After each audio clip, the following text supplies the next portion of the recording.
Today, we're going to talk about how federal grants by CDC and NIH are being weaponized to attack your Second Amendment rights under the guise of public health research, and how you can stop it. Now, I know that sounds like a bunch of mumbo jumbo to you, and isn't as direct as gun confiscation. But let me tell you, these grants are what fuel all of these threats. I'm Ben Sanderson, and you're watching the Minuteman Moment. One of the things you've heard all over the news is anti-gun groups and politicians talking about the gun violence epidemic, like they're trying to call gun ownership a disease. We look at gun violence through a public health lens. We like to treat it like a contagious disease. Gun violence is a serious public health issue in the United States. Many of people in my field have actually turned to gun violence, recognizing that gun violence behaves like an infectious disease. That if we take a public health approach, if we think of it the way we thought about motor vehicle crashes, or about how we've dealt with smoking or other public health problems, then I think we have a real opportunity to do something. We as a country have spent far too long failing to make progress on gun violence. Depending on your perspective, you might think of this as being an issue of criminals, or laws, or mental health. But the truth is, although that's what the common discussion focuses on, gun violence is none of those. What it really is a public health epidemic. You see, they obviously look at guns and the Second Amendment as something to be eradicated, like a virus. But now they want your tax dollars to fund their anti-gun public health research. Last year, we learned exactly what the public health treatment for gun violence is when Governor Grisham of New Mexico attempted to ban lawful carry in Albuquerque. It's unconstitutional to say you cannot exercise your carry license. With one exception, and that is if there's an emergency, and I've declared an emergency for a temporary amount of time, I can invoke additional powers. No constitutional right, in my view, including my oath, is intended to be absolute. Treating gun violence as a public health epidemic is a cheap trick to justify gun bans and restrict the right to carry for self-defense. But this idea isn't new. GOA has been fighting this in DC since the early 90s. Back in the day, GOA helped expose a 1993 CDC study, which blatantly recommended a national gun purchase registry and the criminalization of possession of unregistered handguns. Around the same time, a CDC spokesman, Dr. Mark Rosenberg, made a famously tyrannical comment that we, as in the bureaucrats over at the CDC, need to revolutionize the way we look at guns, like what we did with cigarettes.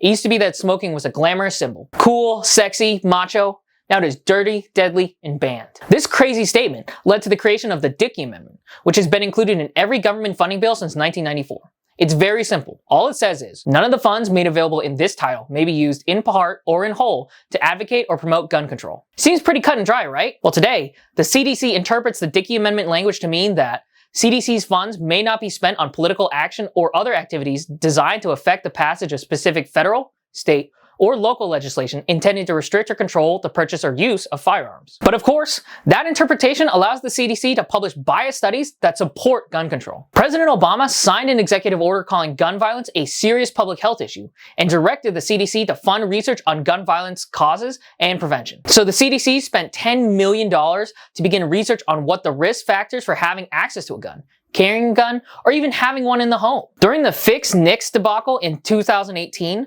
Republicans in Congress not only compromised with your rights to expand background checks and failed to pass concealed carry reciprocity, but they also gave more money to help circumvent the Dickey Amendment. Ever since, Congress has been throwing tax dollars at gun control research, but it's called Firearm Injury and Mortality Prevention Research. Just look at the CDC and NIH's funding for each year. In Nancy Pelosi's gargantuan fiscal year 2023 government funding bill, there was a total of $60 million in gun control research funding. Now, the 2024 funding is still up in the air. CDC and NIH will shut down on March 22nd if Congress does not pass any funding. The House Republicans didn't include any of the funding, which is huge. Now, on the other hand, Senate appropriators, both Democrats and Republicans, included a total of $25 million in gun control research funding. This is why gun owners like you have to start calling their representatives and senators at 202-224-3121 to oppose this funding. There is not a lot of time left because Biden has actually already released his 2025 budget proposal. You guessed it. He wants another $60 million for this kind of research. So unless we fight now, there is no end in sight. So you might be asking, where is this money actually going? Why is it so bad you have to pick up the phone and call? In all fairness, let's start off with a study we think is a perfectly acceptable one. Here's a medical study on how to treat a gunshot wound to the head, especially for combat veterans. If federal tax dollars are going to be funding research related to firearm injury and mortality prevention, then finding out the best way to treat a gunshot wound seems like a very reasonable thing to do. However, the overwhelming majority of firearm-related studies are clearly designed to be used to advocate or promote gun control in violation of Dickey. Let me just read a few. $1 million to show the risk of homicide for legal gun owners? Seems like the study has it backwards. A person at risk of homicide should own a gun for self-defense, right? $500,000 to study constitutional carry versus strict gun control states? Hey NIH, here's your finding. The people in constitutional carry states have a serious case of more freedom and rights. I'll take that check now. $333,000 to evaluate California's gun confiscation laws and waiting periods? That's another easy check for me. My evaluation?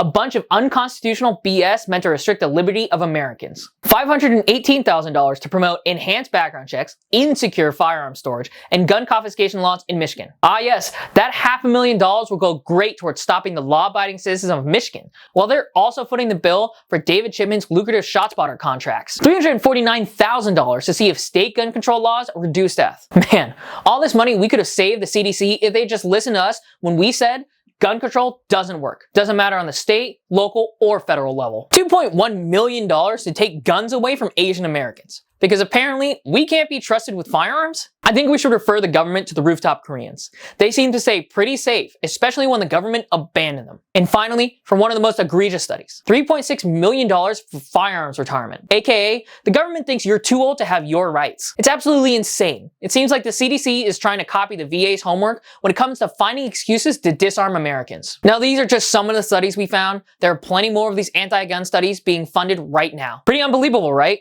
Well, one congresswoman also thought so. That's why last year, Representative Mary Miller Meeks proposed an amendment to the House CDC's funding bill, which read, "None of the funds made available by this act may be used by the Centers for Disease Control and Prevention to conduct or support any firearm injury and mortality prevention research." This GOA-backed amendment passed the House of Representatives 216 to 211. Now the question is, will it be retained in the final CDC and NIH funding bill, like the GOA-backed veteran gun ban repeal and ATF budget cut? Or will we get more gun control research funding? If the swamp has its way, there's going to be millions more of your tax dollars being spent on new and even more absurd so-called research. That's exactly why we need you to pick up the phone and call Congress at 202-224-3121 to demand that anti-gun research funds for the CDC and NIH get blocked. Just so you know, GOA also supports language to allow for common sense medical research without allowing for anti-gun and politicized research, which can be found in HR 3212, the GOA-backed Shall Not Be Infringed Act, as introduced by Lauren Boebert. This bill says that they're not allowed to research gun control at all, but they may carry out research on medical procedures, practices, treatments, medicines, and therapies related to firearms injuries and recovery. And of course, when considering the CDC's funding for this year, gun owners cannot forget that Joe Biden's CDC removes stats on defensive gun use under intense pressure from gun control lobbyists. It used to be that on the CDC's website, there was a page with stats from CDC commissioned studies showing that defensive gun use occurred between 60,000 and 2.5 million times per year. But emails obtained and published by The Reload show that the references to these studies were deleted from the site following private meetings with gun control advocates in 2021. Here's a quote from one of those anti-rights activists. "That 2.5 million number needs to be killed, buried, dug up, killed again, and buried again." Mark Bryant, executive director of the Gun Violence Archive, wrote to the CDC in one of the emails. "It is highly misleading and is used out of context, and I honestly believe it has zero value, even as an outlier point in honest DGU discussions." According to the Freedom of Information Act request, this was the result of Senator Dick Durbin